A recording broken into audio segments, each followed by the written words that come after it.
It is so beautiful to see that we're making progress. So this is day 3, and today we're going to be learning how to make a basic trouser with waistband. Now you can do this thing directly on the fabric, but because this is very slippery, so I'm going to be doing it on the pattern. Okay, so this first line I just created is going to be serving as a border line. That is our starting point line. Little explanation here. The length I'm working with for this trouser is going to be 38 inches, right? Plus the sewing allowance and all of that.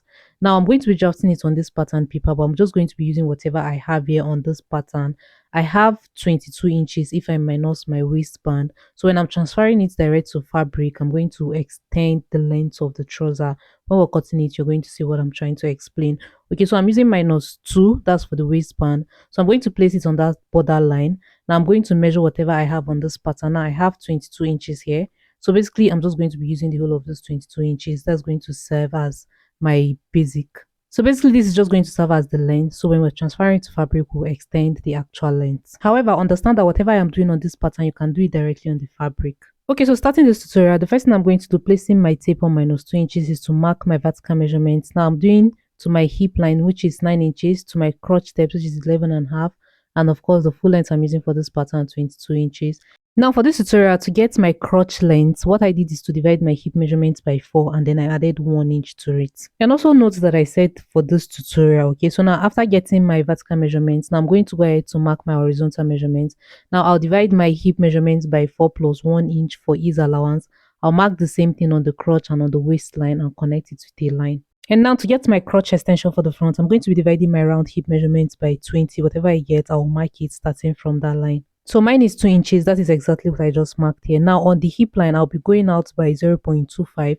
You can ignore this, but just for balancing sake is the reason why I'm going out with 0.25.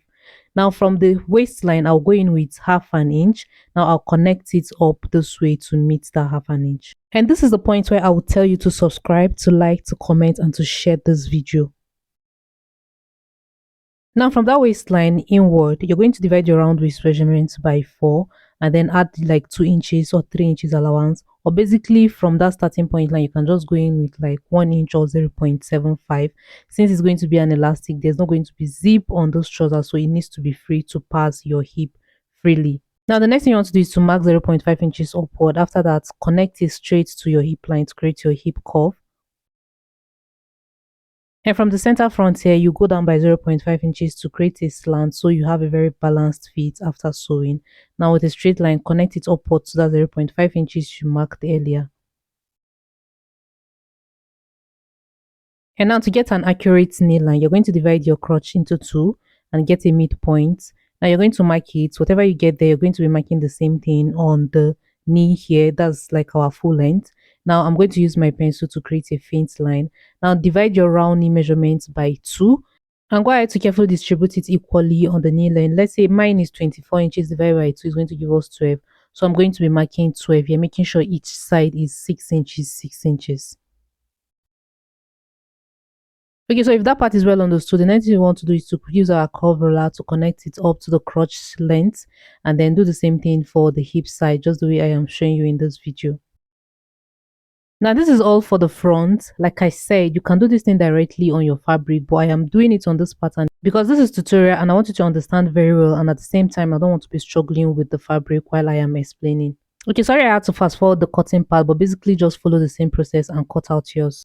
And this is it for the front. If you understand very well, please let me know. Now we're going to use the front to cut out the back. But first of all, for the back, I'm going to be coming down by 2 inches here. And then I'll come down again by the same 2 inches. And I'll also come here and go in by 2 inches again. Now after I'm done doing that, I'll go ahead to connect it with a straight ruler and I'll explain to you why I am doing that. Now this part is for the butt extension while this part is for the hip allowance. So like I said, we're going to be using the front pattern to cut out that of the back.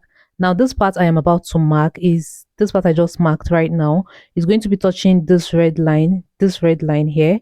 Then you're going to align it very well. This is to enable it to stay up straight. And if you watch closely at what I am doing, all I'm doing is just to align it so that it stays very well. So we're adjusting the back. The back is also going to give us a very good and accurate measurement. After I'm satisfied with what I've gotten, I'll go ahead to extend the crotch line. I'll extend the hip line and also do that outward here. I'll extend it out also from this other side.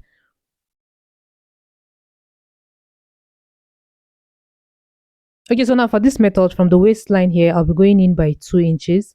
Now after getting the 2 inches, on that 2 inches, I'll be going up by 1 inches.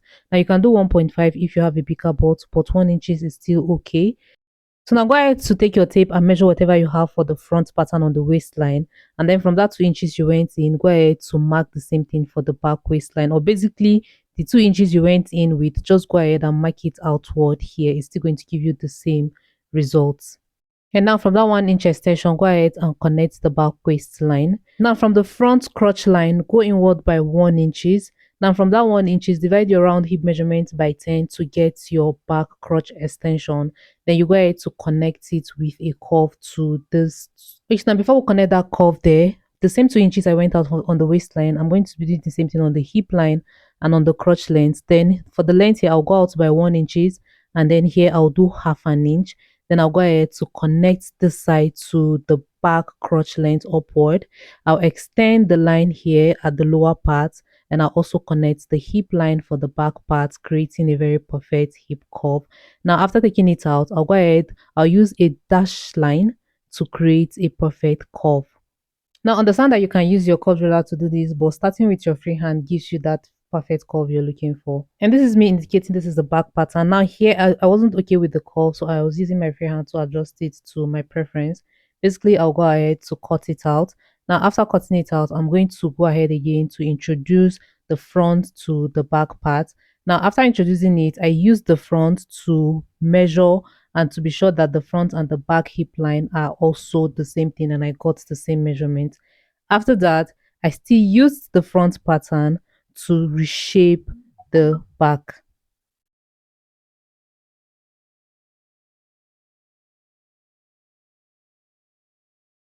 Now, one of the reasons why I drafted this is because I'm trying to manage my fabric. The fabric I got is 1 yard and 8 inches. Now, ideally, the standard you need to achieve a perfect trouser with pocket and waistband is 2 yards, but I'm using 1 yard and 8 inches. Now, thankfully, the length of this fabric is by 60 inches, which I am measuring right now to show you. So I'm going to be folding it from the shorter part of this fabric. Now for this vintage material, this is the lengthy part of this material I am working with, while here is just the yard, which is just 1 yard and 8 inches. Now I'm not going to be folding it from this full length. I'm going to be folding it from this part because the length of my trouser is 38 inches, which I have here, and then I still have extra allowances. Now I'll go ahead and be folding it from this part. So I'm not going to be folding it like this. I'll go ahead to fold it from this other end. This is to enable me manage my fabric and also get my front and back pattern. Now this is a trick. If you're in a smaller size and then you're short, 1 yard to be able to make trouser for you without pockets. Now still placing my tape on that -2 inches, I'll go ahead to take the full length. This is what I was explaining to you earlier.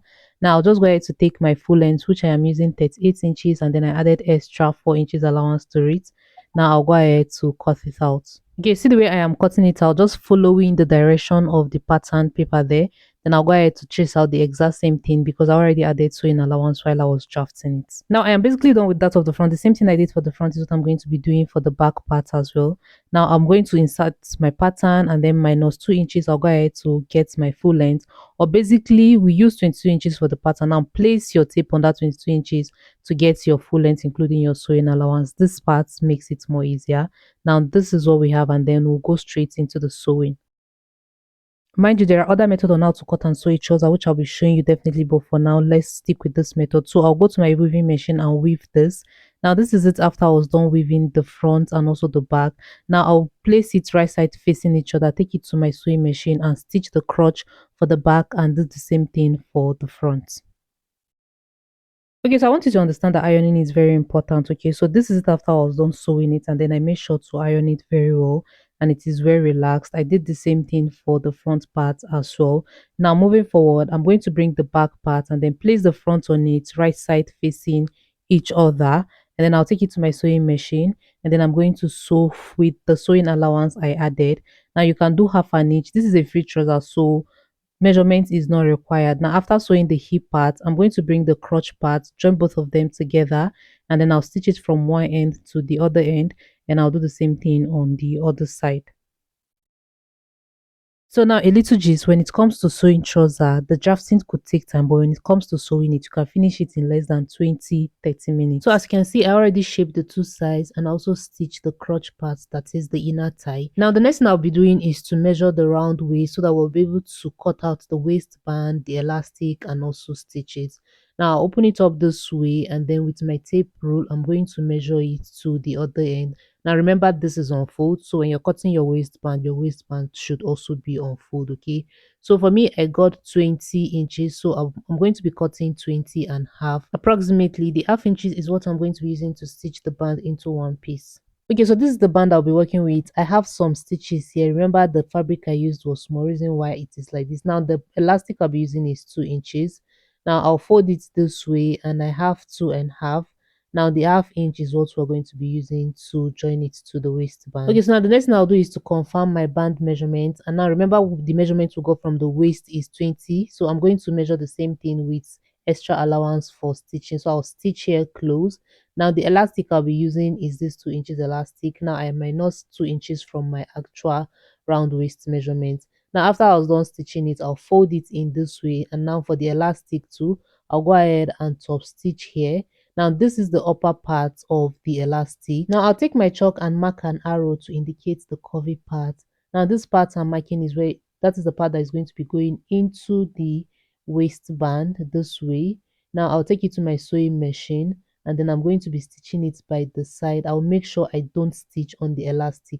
Okay, so now after I was done stitching it, this is the result I got. Now you can top stitch it if you want, if you want it to have that kind of joggers waistband. But for me, I am okay with this. Like, I just want it plain and like this. And lastly, I'm going to stitch the waistband to the main trouser. Now, right side facing each other like this. I'll take it to my sewing machine and stitch it all the way around. Now, the best way to stitch it is to make sure that the band is facing you upward this way. That way, you'll be able to stitch it following this line.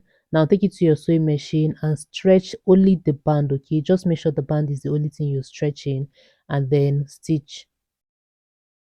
And after I was done stitching it, I made sure I weaved it to give it a neat and clean finish. And look at how beautiful it came out. Now this is what it looks like from the right side, well pressed, and I love what I am seeing already. Okay, so yeah, watch closely at what I am doing. I'll fold it up this way from the wrong side.